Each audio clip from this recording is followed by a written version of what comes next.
morning, people. It's your girl Mina. Welcome back to the channel. You already know what it is. Big up to everyone locked in. It's Friday, guys. It's Friday, my favorite day. Actually, Friday is my favorite day of the week. I was gonna say Saturday, but Friday is actually my favorite day of the week. Big up to everyone locked in. Be sure to hit the like button and be sure to subscribe as well if you are new here. It's the road to 8K, and you know what? We are actually not that far off. We're not that far off. The goal was to get 1K a month.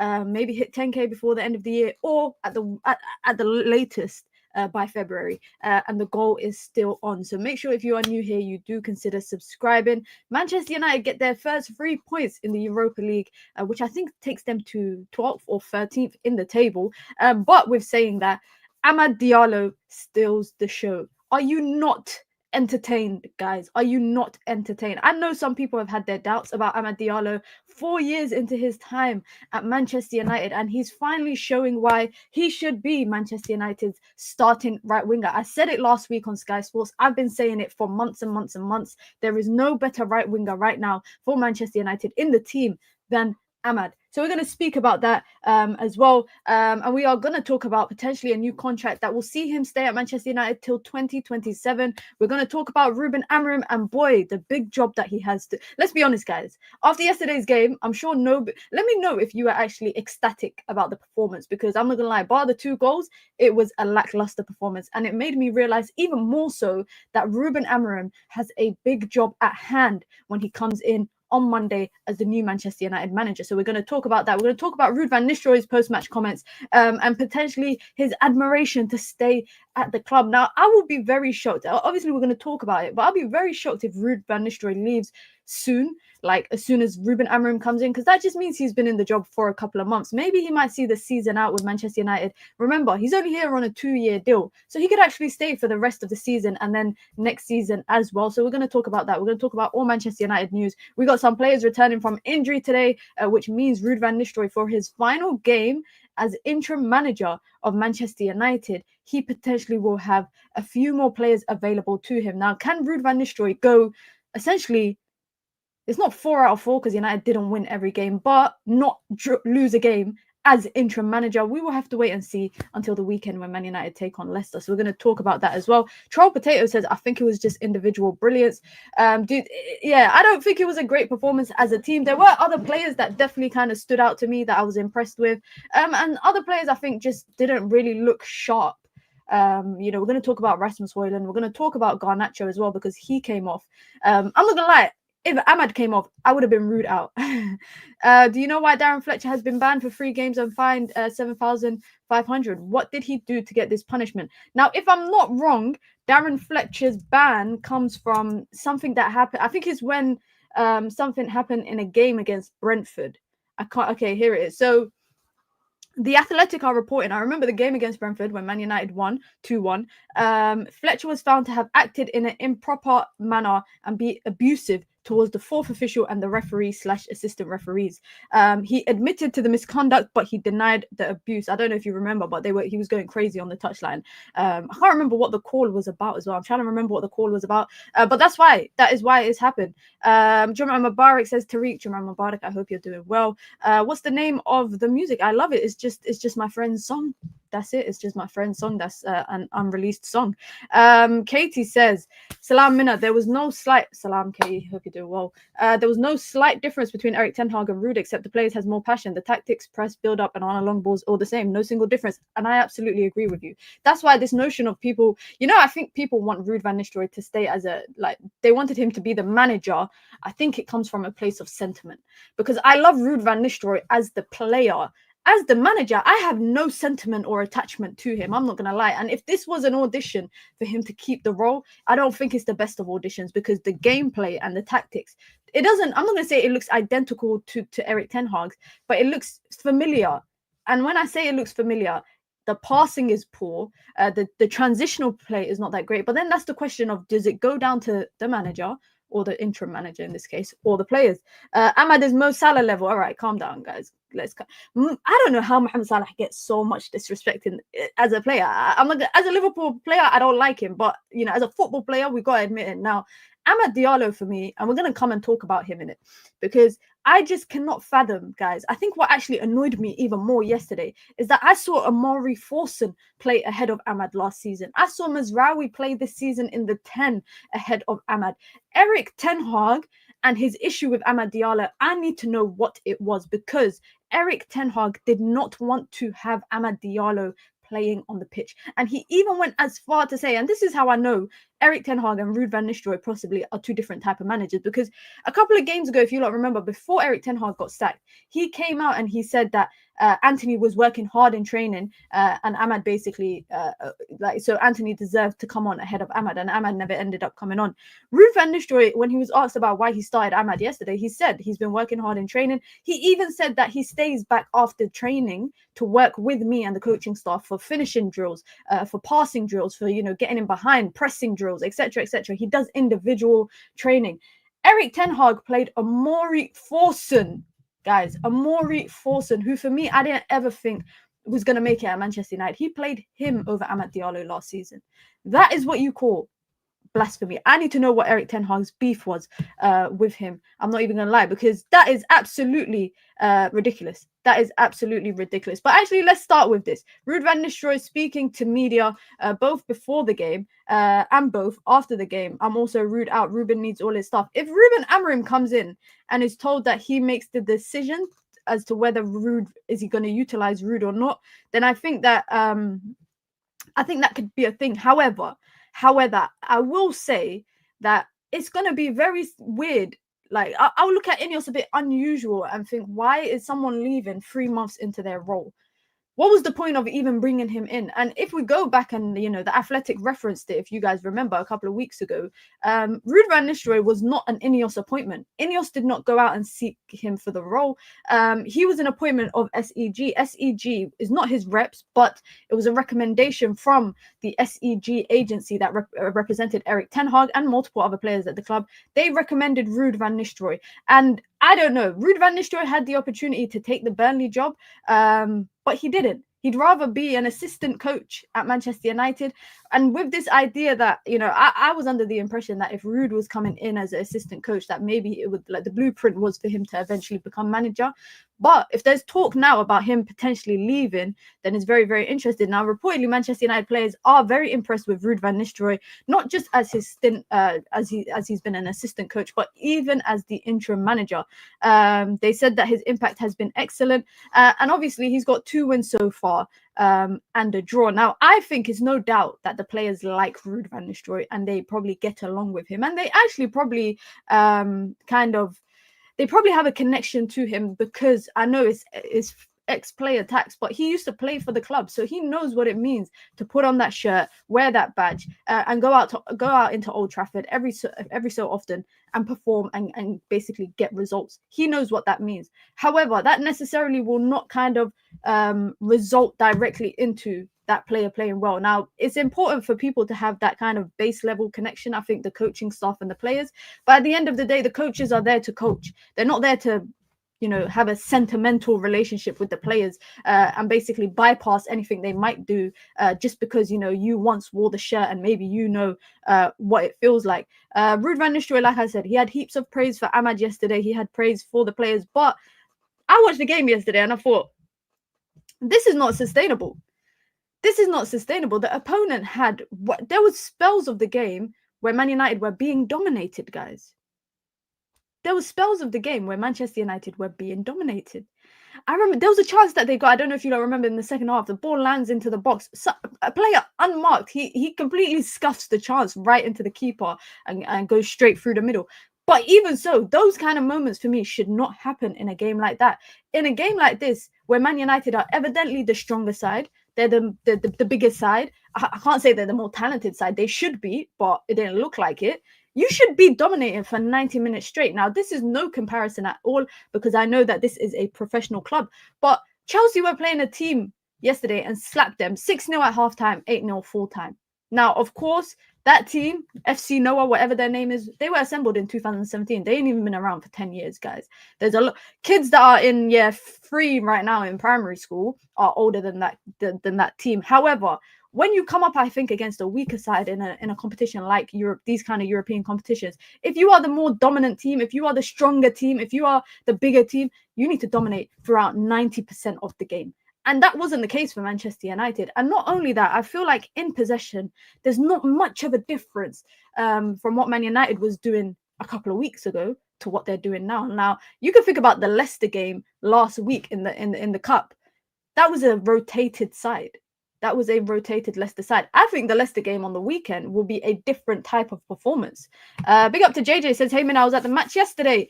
Crowd was so frustrated at the loose final passes and the second half was much better. I agree. The second half was better, but I just feel like there was spells throughout the game yesterday that kind of allowed the opponent to just build some momentum. And what did I say yesterday on stream, guys? I said Kamara would be a problem. And Man United were letting him have so much space. He was playing as a 10, but a lot of the time he was dropping into the 8 role. He was going out wide. Man United were just letting him do that. I don't think the midfield had the best game. I don't think Ugarte had the best game. I think Casemiro had a good game. And I like Casemiro when he's playing next to someone who has more of the defensive responsibility than he does. I feel like it takes a big weight off his shoulders, and he's allowed to play a bit more freer. He can get a slightly more forward. He's able to kind of go forward and get involved. And there was something he did yesterday, which was something so small, but for me, it just shows the perspective of how I see Casemiro. He received the ball back to the opponent, right? He was a bit more advanced. He was like in the middle third, final third of the pitch. First time he plays a reverse pass to Bruno Fernandes, I promise you, if that was him receiving the ball in more so Man United's half and in a deeper position, it would have been a lot more panicky. Get Casemiro more further up the pitch and you will be able to benefit more from him. His ability also to switch possession, switch the play, first time passes, etc. United have to utilize it. United have to utilize it. Big up to Koala, says, big up Queen Mina, big up. I hope you're doing well. Says, what Amad Diallo said. I love his celebration, guys. I love his celebration because it has a meaning. His celebration, Amad Diallo's celebration has a meaning. Arda Güler does it as well. If some of you are familiar with Arda Güler at Real Madrid, it means it's just patience. It's patience. It's tawakkal. The term tawakkal in Arabic means patience and to rely on God. And that is what Amad Diallo. I wish, you know what? Yeah, I watched his interviews after the game that he did with in the mix zone after the game with the media. I wish people would ask him about how he kind of practiced patience over the last couple of years at Manchester United and just waiting for his moment, because I feel like a lot of other players, 4 years at a club and only really getting a breakout moment in the 4th year, a lot of people wouldn't have waited around for that long. They wouldn't have waited around for that long. They would have pushed for a move, number one. Number two, or when they have been called to play, I don't think they would have impressed. Whereas he's kind of doing the opposite. He's kind of doing the opposite. I was in the East End and some PAOK fans made it in with the home ground. The season ticket holders were getting miffed. So wait, hold on. Away fans were sitting in the home end. Don't they get kicked out though? Because I've been to games before where there's away fans sitting in the home end, and obviously they didn't score, but I've been to games where they score and they start celebrating and the stewards come and take them out. So if the stewards could see that they were away fans, for their own safety, should they be sitting there? That's the question. Because I'm pretty sure at all the, I feel like in the women's games is probably the only place I can go where I can be an away fan and sit in the home section, because they've only started recently doing away sections at women's games. So before it was like a mix and match. But I've been to a lot of games for men's football, and I have seen people sitting in the home end who are away fans, and I've seen them get taken out by stewards every single time. Yes, Casemiro works better in a double pivot when he's given the license to get forward. He's good on the ball, need to use his talents better up top. He's also good defensively, but like I said, I think he's good defensively when his sole responsibility is not the defensive part of the game. Like if he has someone to share the load with, where it is predominantly their responsibility and he's just there to help out, because he did put in some good tackles yesterday. Now, Ugarte, for me, I'm going to give him time. Because it's just, I see a lot of inconsistencies in his performances, but I need him to get like a run of games and then we'll kind of be able to see what he's saying. Now, another player that could be back, but not this weekend, is the boy, Kobbie Mainoo. I can't wait for Kobbie Mainoo to come back, man. Number one. Number two, I can't believe, guys, for the second international break in a row, there is not one Man United player called up to England. I think the last international break, it was the first time in like 50 years or something, or 40 years, that there was no England player, no Man United player in the England team. And that seems to be the case again. Now, Kobbie Mainoo for me needs to slowly return into the team. Please don't rush him. But equally, I'm thinking, when he comes back into the team, what's going to happen? Like under Ruben Amorim, and this is why I'm looking forward to seeing Man United under Ruben Amorim, because right now we are all just playing a guessing game. We are all playing a guessing game, trying to figure out who's going to start, who's not going to start. But right now, Ruben Amorim's coming into a team that has Kobbie Mainoo, Ugarte, Casemiro, Mount, Eriksen, Collier, if you want to count him, but 5 midfielders for a 2-man job. So it's going to be very interesting to see how the selection process kind of goes. It's going to be very interesting to see how Amorim kind of gets on with this selection process. But Kobbie Mainoo, I kind of look at Casemiro right now. I don't want him doing defensive duty. I don't want Mainoo to be doing defensive duty, because I see Mainoo as an 8 or a 10. I see him more advanced up the pitch. I think his technical ability and how good he is with the ball at his feet should warrant him playing a bit more advanced. But then I'm saying, okay, well, is it going to have to be between Casemiro and Mainoo, and Ugarte is going to be that kind of holder in the middle, playing deeper? It'll be really interesting to see. Yeah, thank God I don't want anyone going to any national team. Need them to stay with Amorim in the break. What we know so far is De Ligt and Xerxes have been called up. I think Rasmus Hojlund will be called up. Eriksen will be called up. I think Leacher will be called up as well. I don't know about Garnacho, because he pulled out of the last international break. So I don't know if he will be called up. Anana will probably be called up as well. I'm trying to think. Lindelof probably will get called up. Mazraoui will maybe get called up. I mean, he did also withdraw. Quite a few players did withdraw last season. Quite a few players did withdraw last season. So last international break, sorry. So it'll be very interesting to see. Facts, Cass needs some support, not a lone DM in a 3-1-6. 3-2-5 is more suited, since most of teams in Europe run variants of this formation. I agree. And even with like the wing back situation, like I know United will probably go out and buy possibly a left wing back, but for me, Mazraoui, if it's coming between Diallo and Mazraoui starting as a right wing back, I know who I'm taking easily, without a doubt. And that's not me saying I don't like Diallo, but for me, Nazir Mazraoui is, you know what I like to think of him as I don't want to call him a steady Eddie, because I actually think that's kind of an insult to the level of what he does. Nazir Mazraoui is someone that will put in a 7 out of 10 consistently. Like 7 out of 10 is the lowest benchmark that he can give you. And everything above that, it's a plus. Because his 7 out of 10, his 7 out of 10 performances is probably, you know, another person's 9 out of 10. Like his average performance is someone else's amazing performance. And he's just technically, he's head and shoulders above everybody in that backline. Like his ability on the ball. And for all the people that got onto me, I remember KG got onto me when I said that Mazraoui was better than Diallo when he was coming into Manchester United. I liked Mazraoui when he was at Ajax. Number one, I wish United got him. I wanted United to get him when he was at Ajax. He left Ajax on a free to go to Bayern Munich. But Bayern Munich selling him for £12 million, guys. Is that not... Let me actually bring him up on the screen while we talk about him. Is that not the fumble? Like, I don't even know what he must have done to piss off Manchester United, Bayern Munich, executives, to get sold for that kind of price. Like, what did he do? I know some of the reports that suggest why they sold him, which had to do with his kind of comments and his public support of Palestine. But if that is solely the reason why they let go of a player of this ability, then thank you very much, Bayern Munich. Thank you very much. For me, I did say, by the way, that I thought De Ligt would be the signing of the season, but now I'm in November. I'm taking that statement back. For me, Mazraoui's already proved to me that he's the signing of the season, because A, the price tag that we brought him for, B, the quality. Every game he's been a consistent player. Like, and I knew Man United were getting something good. Yeah, when I don't know if you lot remember Fulham debut after one training session with United. He was the man of the match for me after that Fulham game. But Xerxes got it because he scored the only goal that kind of won the game for United.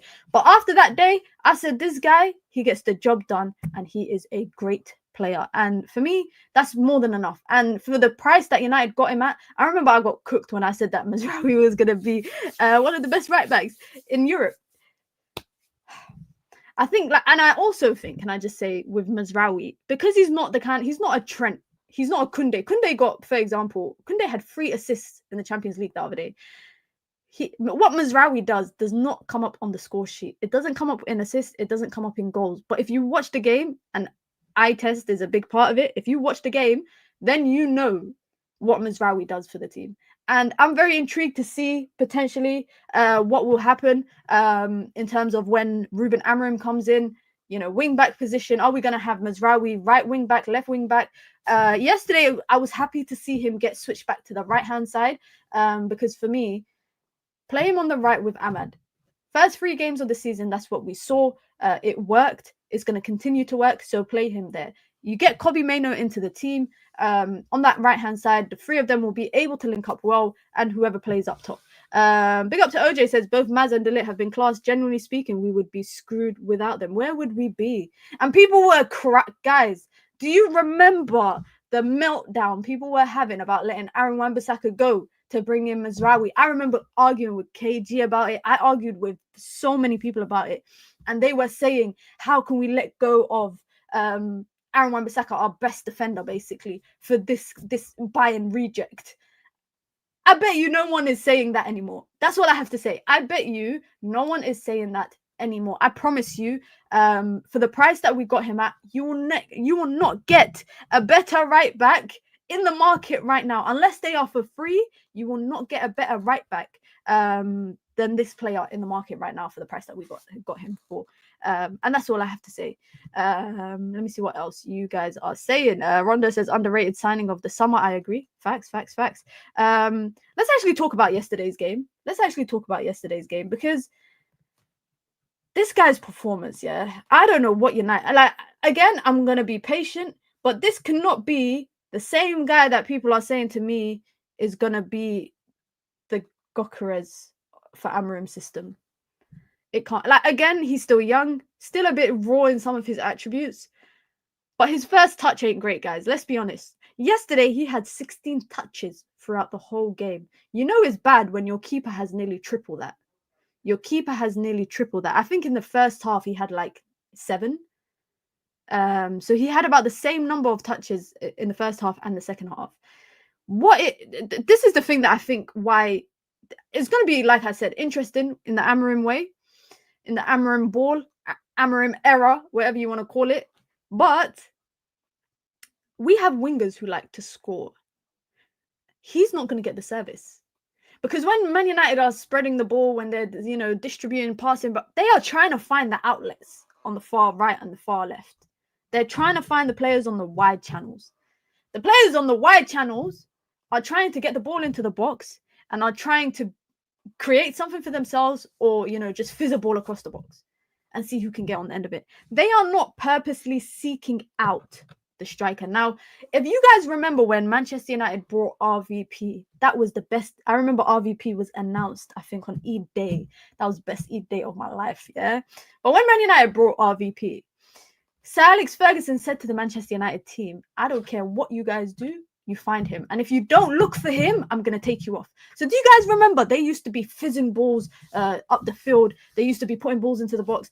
RVP was the outlet. Now, I'm not saying Hojlund is of the level of RVP because he's not, yeah? RVP came and he got us number 20. I love him for that. Yeah, scored some memorable goals for Manchester United.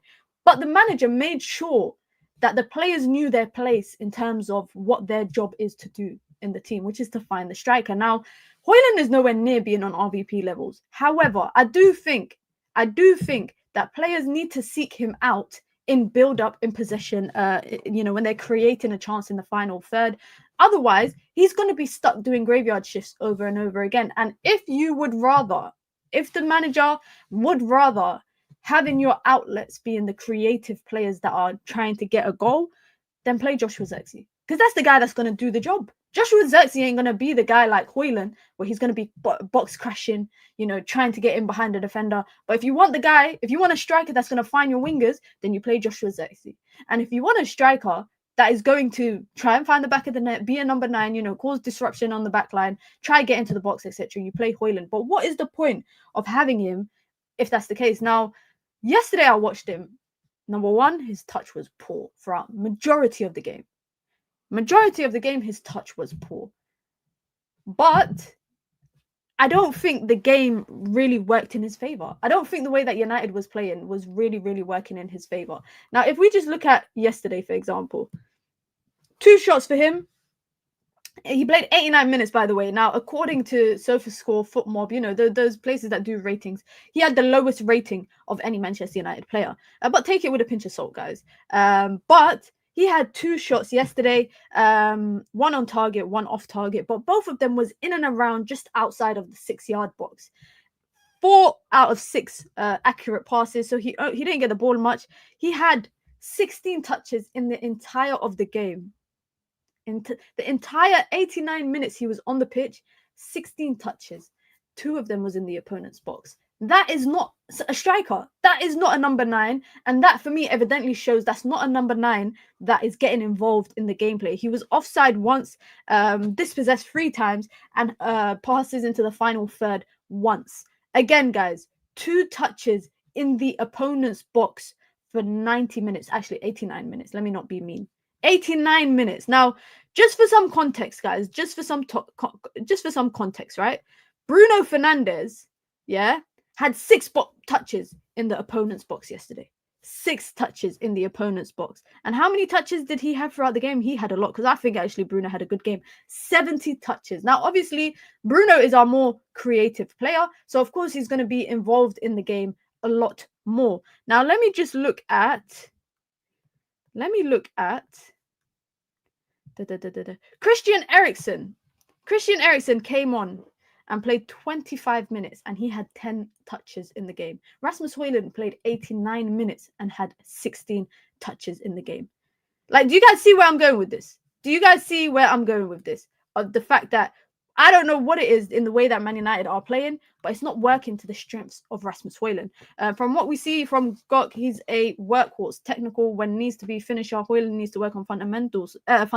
Still, more forward runs and movement is needed. He definitely needs to make more forward runs. This idea that he can kind of drop and kind of get involved in the link up, I don't think it is. But sometimes I do think, guys, does this kind of remind you of what life was like last season for Rasmus Hojlund? Because this game kind of took me back 12 months.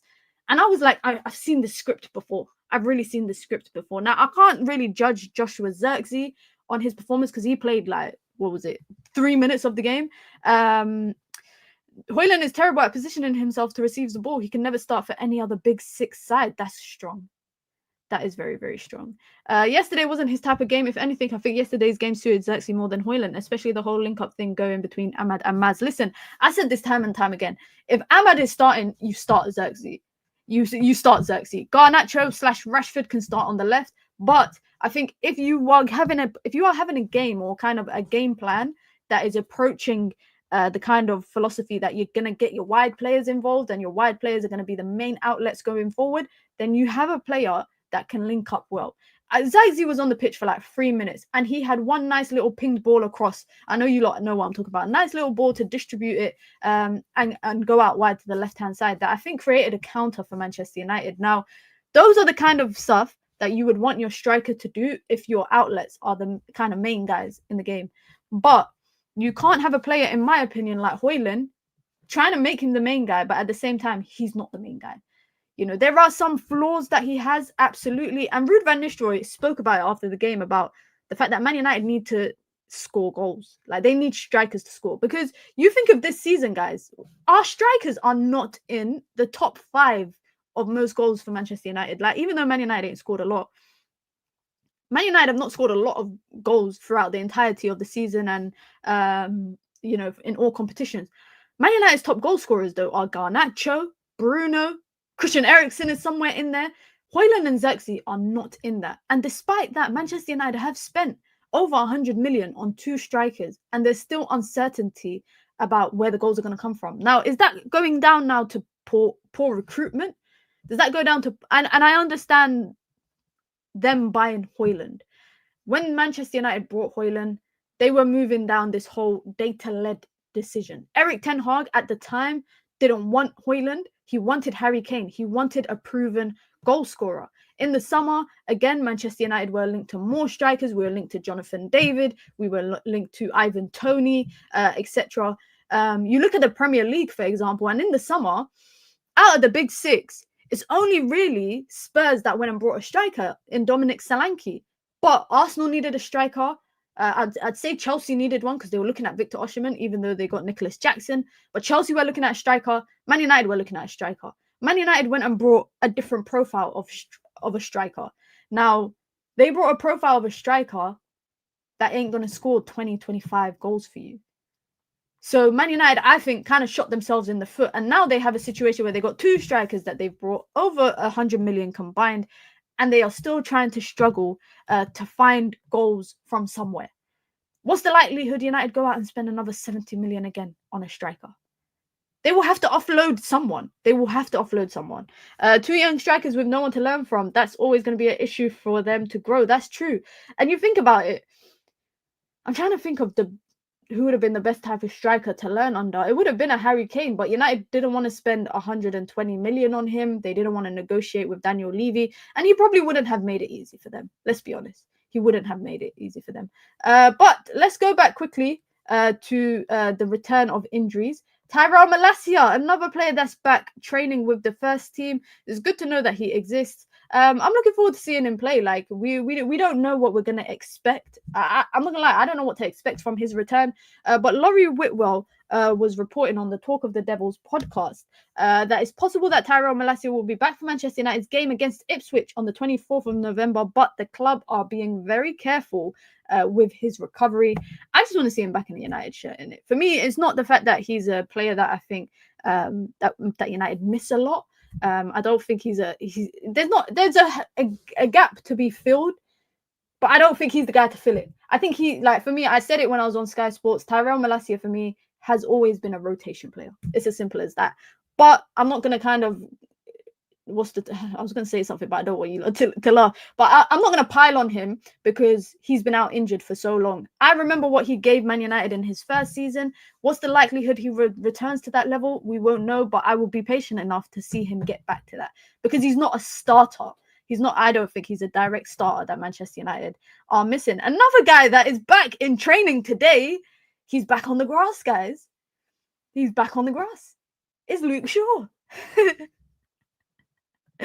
I know a lot of you lot probably didn't expect it because I'm not gonna lie, guys. I did not today. It was not on my bingo card to see Luke Shaw back training with the first team. Let me get up a better picture of him. This is him. He's here, guys, in the flesh in Carrington. He's back for Manchester United. Reportedly, he is in good shape as well. This is funny to me because you've just sat in 9 months out. You've been out for the last 9 months. I hope he stays fit. I'm not gonna lie, guys. I hope he stays fit. And I hope for me, I hope everyone stays fit for Manchester United. The stronger squad that United have, the better for Ruben Amorim to work with. Now, I've seen people online kind of alluding to that idea that, oh my God, look, as soon as Ten Hag leaves, he's back. The new Black Ops theory. Yeah, I've seen that as well. People saying that players disappear to injury when the new Call of Duty comes out. Don't footballers have a lot of time in the day though? I guess they can't stay up late night like the rest of us civilians can playing Call of Duty. Because I stay up late playing Call of Duty, but maybe footballers can't because they got a match day the next day. Listen, I hope Ruben Amorim is able to utilize Luke Shaw. That's just it kind of is what it is. And like I said, Man United right now don't really have a lot of options at left back. I seen Leach play left back this season. I've seen who else? I've seen Johnny Evans play left back. I've seen Toby Collier play left back. I'm glad now Man United have a natural left back returning. Now, whether he's available or not, that's a different question. If he's available immediately, but it's good to see him back in training. And I really wonder. Sorry, how do Man United feel about him getting fit for England and then coming back injured again after he just sat out the last 5 months of the football season? That's what I want to know. Because if you lot remember, Luke Shaw's last game was in February 16, I think it was against Luton Town. That was his last game for Manchester United. He sat out 5 months of the season when Man United were struggling with injuries. And then he went on to join England for the Euros. Didn't play throughout the entirety of the group stages. Started coming on as a sub in the knockout rounds, and then started the final and lost.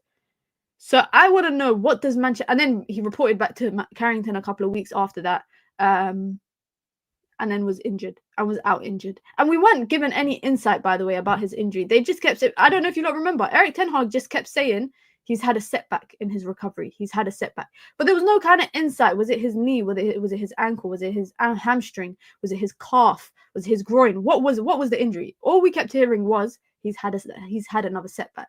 So I'm very curious to know what it was that happened. I feel like I either hate Luke Shaw or love him. No in between. I'm the opposite. I'm very indifferent about Luke Shaw. I don't hate him and I don't love him. I'm just very indifferent about him. If he's there, okay, cool. If he's not there, okay, cool. I think I've passed the point of annoyance in terms of injury, because like I kind of understand. I try to understand how he feels as a player. I don't know how you can feel as a player, like being this young English prospect. He was labeled as basically the best upcoming left back when United brought him, right? I don't know how you can feel going from that to missing 30 plus games a season pretty much consistently at Manchester United. Breaking your leg, that's no joke, guys. I've fractured my ankle before, and I'm not even a professional athlete here. I fractured my ankle and I thought I was going to die. So I can't imagine what it's like to break your leg and then recover from that. I kind of understand your body breaking down on you, how frustrating that can be. But equally, I look at that, what I just said about the fact that he was out for 5 months of Manchester United season, when Manchester United, Man United had they had a lot of injuries last season, and you sat out 5 months with your injury problems just to be fit for the Euros. That is what kind of does not sit well with me. Big up to Fat4 says, big up Minna. I am so confused why Adam is being highlighted for his comments on Rashford. It seems pretty normal and has nothing aggressive about it. I don't know what you're talking about.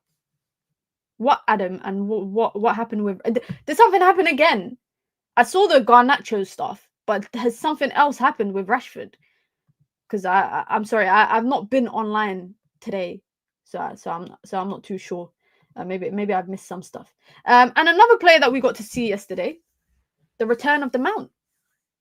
The return of the Mount. We got to see Mason Mount in a Man United shirt for the first time since what? I think it was the Spurs game in September.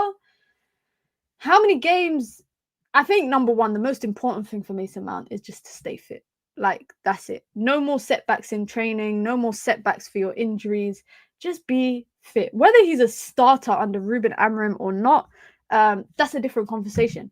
But if you are not fit and available, then I think it's very difficult for us to have a judgment of a player or have an opinion on the player if they're not fit. It's very difficult.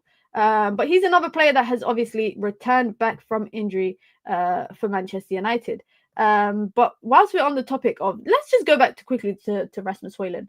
Because I saw this stat that said over the last year, Rasmus Hojlund has averaged 1.5 shots per game.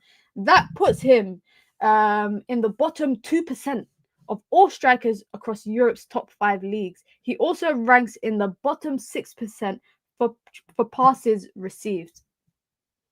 So it's not him, it's the system, guys. And I'm going to stick to that. Yes, he's got some weaknesses, I think, that Manchester United definitely kind of need to work on. And I anticipate that, I don't know any better than the coaching staff in it. They are the qualified people. So I know for sure that they are probably working on this stuff with him.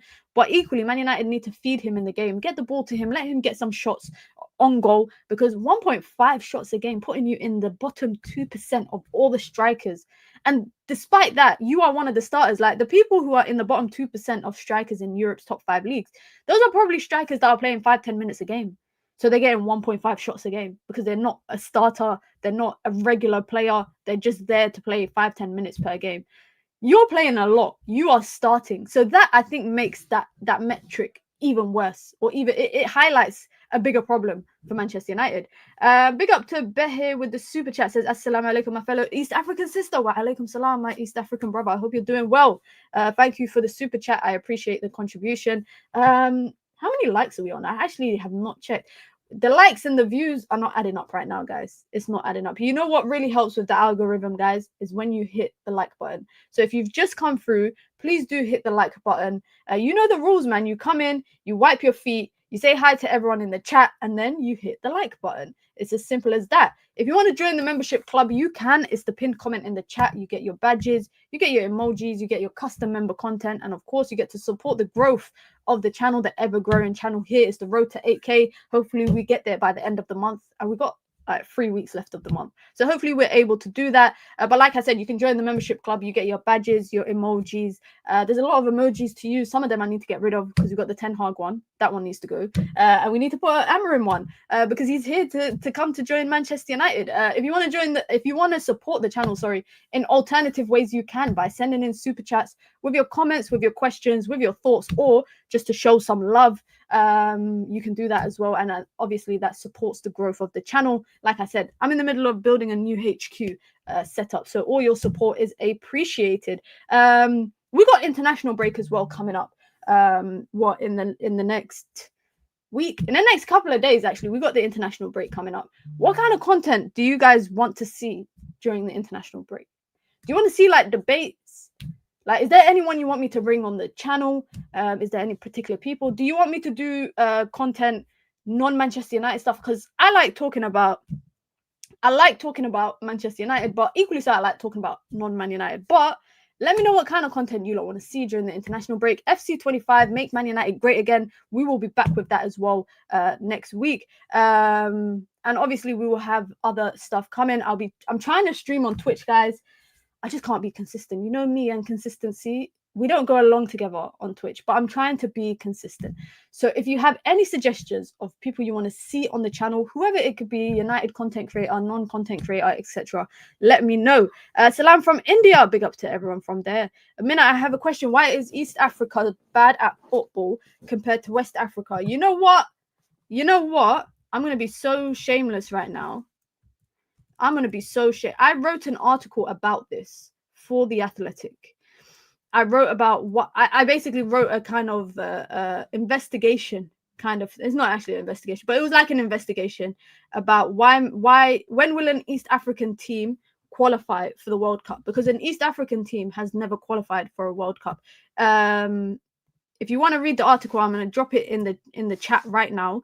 So check it out. It's an article I wrote. It's called Infrastructure, Colonialism and Know-How. When will an East African team qualify for the World Cup? Now, it did look at, I talked a lot about West Africa and the development that West Africa have in football in comparison to the East. I spoke about North Africa and obviously how they've developed their football, as well as South Africa, which has always kind of been in football. But I spoke about East Africa and the negligence from the East African, particularly the football federations over there. So check out the article, it's in the link. But like I said, no East African team has ever qualified for the World Cup, and I hope in my lifetime I see that change. I really hope I see that change. I don't think an East African team has won the AFCON in like 40 years or something. My country, where I come from, we've never qualified for AFCON, and we've never qualified for the World Cup. My brother has played for our national team. He's captained my national team multiple times. We used to troll him every time he came back from international duty after they just took like 3 or 4 losses. But I hope, like I said, one day in my lifetime, I will definitely get to see East Africa in a big competition. A fans call-in show. You know what? We'll do that. We will do a call-in show for people, as long as people are respectful and then, you know, not getting personal with the players, etc. General football. That's a good option. Big up to Stu with the super chat. Says little donation towards the new chair. I appreciate it, man. Thank you so much, Stu, for the super chat. And last but not least, we can't really talk about yesterday's game without talking about this guy here. We can't really talk about yesterday's game without talking about this guy here. You know what? I'm just happy. Yeah, I'm just glad. I'm just happy that he's getting the respect that he deserves. I mean, the respect is probably not fully there yet, but I appreciate the fact that he's finally getting it. And you know what I also appreciate? That when he gets his moments, he takes them. He takes them. It's, I think, an injustice to Amad Diallo's football ability that he hasn't reached 100 professional career games at top flight football. For Manchester United even. That for me is ridiculous. Now, you lot know, what? I'm actually going to bring it up on here because I did a breakdown on United View, yeah, about nearly 2 years ago, I did a breakdown on Amad Diallo, right? And I feel like I didn't even do it any justice. I did a whole video. If you lot want to check it out, it's on United View. It's here. If you lot want to check it out, it's called The Lone View. I did a whole kind of analysis of what is this, like about a 10-minute analysis on Amad Diallo and the goals that he was scoring. Actually, it was about a 20-minute analysis that he was doing at Sunderland. And I remember saying he's probably licking his lips watching Anthony performing at the club and basically performing in the manner that he is. Because if he was doing that at Sunderland, I was very confident and comfortable knowing that he will be able to do it at Manchester United. Now, in Amorim's system, I've said this already, he should be the starter on the right-hand side behind the striker. Amorim, if he comes in and plays with the two tens and the striker, Amad Diallo should be that person that starts on the right. The person on the left, you can debate it. It could be Rashford, it could be Bruno, but absolutely it should be Amad starting on the right-hand side, number one. Number two, Manchester United are preparing contract talks with him and to keep him at Manchester United till 2027. I don't think that's a commitment to him. I don't think that is Manchester United committed to him. Maybe Ineos are moving away from these long extension contracts that they give people. I've seen Diogo Dalot get a contract extension to 2028, guys, and he signed his extension 2 seasons ago. They gave him a 5-year extension.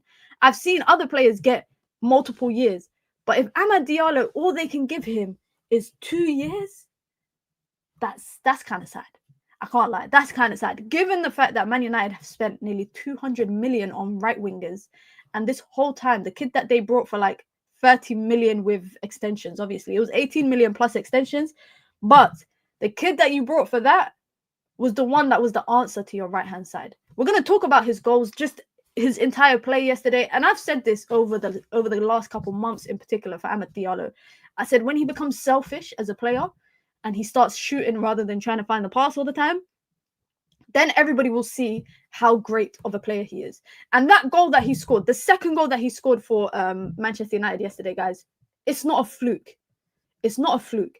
I've seen him score that goal multiple times for Sunderland. Multiple times. Even when I did the breakdown video, I remember saying his ability to kind of cut into his left foot and, shimmy away. Like, he just needs to take an inch away from the defender to curl the ball into that bottom left corner. I think I've seen him do it like 7 times or 6 times at Sunderland.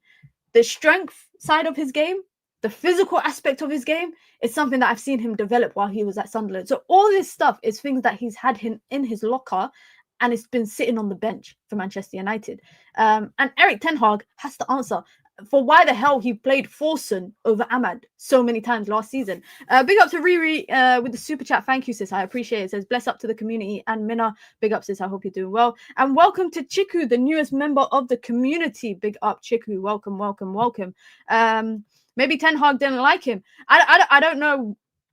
For me, it's not a red flag if Ten Hag doesn't like a player. Look at the players. I don't mean this in a bad way, but look at all the players that Erik ten Hag has fell out with at his time at Man United. They weren't bad players.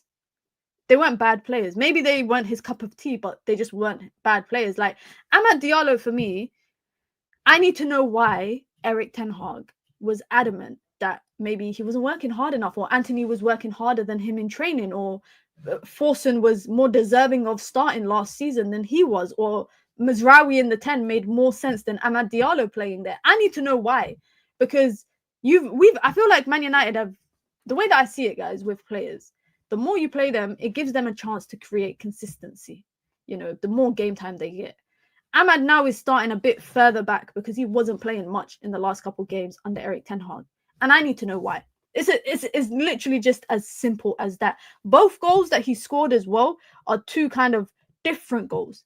They're two kind of different goals. One, I actually think this goal, you lot might not agree, but I thought this goal was, I thought he was trying to header it back across to Hojlund. I'm not going to lie, I still think he was trying to header it back across to Hojlund. But still, it's a good goal. And it just shows you that he's not it's not like one thing that he has in his locker attacking wise. He can get up and get involved in aerial duels. He can get involved in the physical aspect, the pressing. I saw him press all the way from the right follow the ball all the way to the keeper, all the way to the left, and force out a throw-in the first 20 minutes of the game. In a team that, in a front line, actually, should I say, that didn't look like they wanted to press. And for me, that is a guy that has a point to prove. Sometimes when people have a chip on their shoulder, you see a much better side of them. But I know for a fact Amad Diallo could play like this on a consistent basis. I absolutely think that.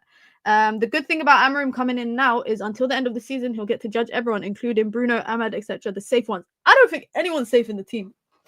I don't think anyone's safe. I think Mazraoui is safe. I think Onana is safe. I think most of the back line is safe. Licha is safe. Diallo. I think they're all safe. But the front line for me is the place where everything is up for grabs in the front line, essentially.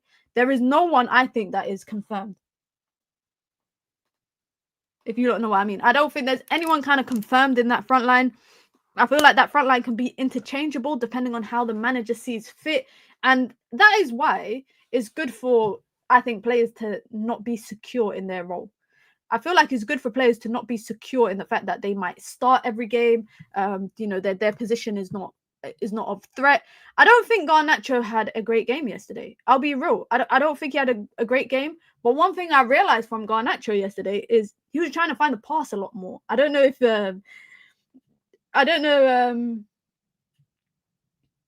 he was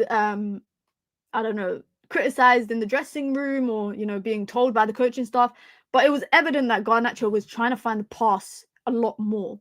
Marcus Rashford for me was okay. He didn't come off. He came on around, what was it, like 60-ish minute. He didn't really wow anyone. I think he didn't wow me anyways. But equally so, outside of Amad and maybe some moments from Bruno creating moments, I don't think anybody in the team was really, I don't think anyone in that front line was really a 8 out of 10 or more than that.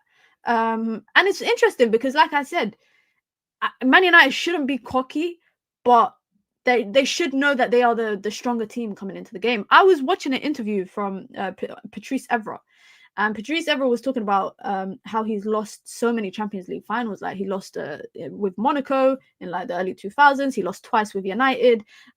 He lost with Juve in like 2015, I think it was. He was talking about how he's lost 4 out of 5 Champions League finals, and he was saying that the one that hurt him the most was 2009. Against Barcelona, Manchester United versus Barcelona, and he was saying that we were arrogant going into the game. We knew we were a good team, blah blah blah blah blah. And I just feel like, I don't want to say arrogance, but that cockiness is not really there in Manchester United anymore. Like, you look at the players, and nobody really plays with cockiness, and it's not necessarily a good thing because you see Vinicius Jr. that plays with cockiness getting berated by the media right now. So maybe sometimes it's good not to have a level of cockiness in your game. But I think games like this, where Man United are coming up against evidently the less kind of big team, I don't want to say the weaker team, but the team that is expected to lose, Manchester United need to hammer home 4, 5, 6 goals, and they didn't look like they were going to do that at any point yesterday. And that is why I genuinely think there is a big task waiting for Ruben Amorim at Manchester United when he comes. You look at the intensity or the lack of intensity that the players can play with. You look at maybe the system that Ruben Amorim has that requires intensity. It requires energy. It requires, for example, the wing backs. You need to be able to get up and down the pitch. You need to be able to do that. But Manchester United don't have that right now. They really don't. You look at the physical aspect of the game, they might not have that. You look at the passing part of the game, they might not have that. You look at the finishing, they might not have that. Ruben Amorim has a big job at hand waiting for him when he comes into the job. And that's why I think we have to give him, 6 months this season to figure out the team. I don't know what you are expecting. I'm not expecting anything this season. If Man United have a cup run in the FA Cup, cool. If they have a cup run in Europa League, cool. I just want the 6 months now that Amorim has of the season to be for him to kind of level the ground. He needs to try level the ground, figure out what works for him, what doesn't work for him, the players work for him, the players that don't work for him. Then you have a transfer window in the summer to bring in the kind of pieces that you need. You kind of use that next season to lay the foundation, because really and truly, he's only got 2.5 seasons at United. He's signed a contract until 2027, which is 2.5 seasons. But equally, I think he needs to build a relationship with the players, so that they will go to war for him. Because if you look at the Sporting team, guys, they will put their body on the line for the manager. They will. And how do you do that? You do that by building a relationship with the players and instilling faith and trust in them. That is the most important thing. And I think that is why maybe Erik ten Hag didn't work at Manchester United. Maybe he didn't have the relationship with the players that he maybe thought he didn't. Maybe he thought he didn't need that relationship with the players. But really, I say this all the time, and it's applicable in the women's game as well. When you kind of nurture a team, and you're coaching them and you're trying to get them to buy in to the football that you want to play, they have to have trust in you. They have to have faith in you, in the same way that the manager has to have trust in you and have faith in you to deliver the style of football that he wants. And when you have that kind of trust and faith in each other, and essentially you have a relationship, the players will run through brick walls for you. They will go to war for you. They will fight for you. And for me, that is the most important thing. Mina, you think our players have the lungs, hearts, and brains to play Amorim's system, or at least have the potential to develop? Or is this what they are and we need to replace them? This is really interesting. Because you look at the team right now, yeah, 70% is Erik ten Hag players that were brought in under Erik ten Hag. 7 players of 20-something, 26 or 7 man squad. 7 of them are players that Manchester United have brought pre-Erik ten Hag. So Erik ten Hag's players that he brought in the what was it, 3 summer windows that we had, that was meant to be the rebuild. But I really think Fat Four, I really think that we might have to rebuild the rebuild, unfortunately. Because some of the players that have come in are not, I don't think they're good enough. I do not think they're good enough. I think Man United will have to rebuild the rebuild and kind of base the rebuild around not just the manager, because I think Erik ten Hag signings have been around the manager. It needs to be around the style that United are going to play. So even if Ruben Amorim leaves after 3 seasons, the players will still be able to play in the way that the next manager might want. But it's not going to be a cheap rebuild either. It's not going to be a cheap rebuild. You look at kind of the bigger issues for United. We've been needing a midfielder for how many years, and we still ain't got one. Yes, we got Kobbie Mainoo coming through the academy, and we brought in Ugarte, but we ain't really got a ball-playing central midfielder. We brought Leach a couple of seasons ago, and now it's looking like we're going to buy Jared Brantwaite. So Man United are rebuilding the rebuild, and they're going to have to. And I also think it's not just the players having the ability to play in Amorim's system. It's also about how Amorim can adapt. Will he adapt? Because this is the Premier League. Your opponents, game in, game out, will be different. I feel like in the Portuguese league, it's easier for teams like Sporting, Benfica, Porto to dominate in the leagues against the mid-table, lower-sided teams. Whereas here, you go away to Bournemouth, you're going to have to adjust. Because how Bournemouth play and possibly how Chelsea play is completely different. You go away to Bournemouth. You're at home against Newcastle. You go away to, I don't know, Southampton. We've already done that. But you go away to Southampton. You're going to have to adjust. Ipswich Town. You're going to have to adjust. Every opponent in the Premier League is different. And Amorim will have to be able to adjust. But like I'm saying, he knows best. We're just speaking from a viewpoint of fans and people that kind of follow the game and have opinions of the game. But there is no doubt in my mind that Amorim I think he's a good enough manager to know what is waiting for him in the Premier League. I don't think he's naive to genuinely believe that if he comes to Manchester United, he won't have to adapt. He won't have to change. His game in, game out is not going to be consistently the same. I don't think he's naive to think that, genuinely speaking. So I don't know about you guys. But I'm really looking forward to the Ruben Amorim era. And for me, of course, he comes in on Monday, not long to go. He's got two-ish weeks to work with the team before the next game after the international break. But the next 6 months for me is a learning period for Ruben Amorim. It's a learning period. And maybe that's the advantage that managers have coming in season rather than at the beginning of a new season, because they get 6 months kind of grace period. Let's be honest, this is going to be like a grace period for him to be able to figure everything out. So we gotta wait and see, guys. But like I said, I'm optimistic, and most importantly, I'm looking forward to it as well, and I know a lot of you guys are. But listen, guys, be sure to hit the like button and be sure to subscribe, especially if you are watching this back. Big up to everyone that sent in super chats, got involved in the discussion as well in the chat section, and also join the membership club. I'm back tomorrow. I think I got a stream at 1 p.m. with Saeed. I need to double check, but Saeed should be here for another episode of the Lowdown on Sunday. Sunday's an action-packed day, guys. Sunday is an action-packed day because we've got Man United versus Leicester at 2 p.m. And then I'm going to do a reaction stream. And then I'm doing a Man United women versus Aston Villa women, 6:45 kickoff watch along. So match day with Minna is back for that. And then international break is here. So I'm going to try and mix up the content, inshallah, throughout the international break. FC 25 streams will be back. Make United great again. We will be here. Absolutely. And then what else? Yeah, I'm going to try and get different people on the channel in it. So like I said, if there's anyone you want to see on the channel, let me know. I might have to get KG on. I need to get Marcel on again. But yeah, if there's any other creators that you don't want me to get on, let me know.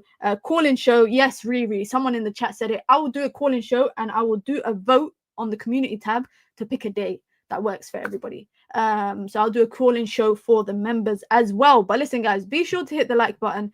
Be sure to subscribe. I'll be back tomorrow, inshallah, God willing. I hope you lot have a wonderful Friday night, and I'm out, guys. Peace.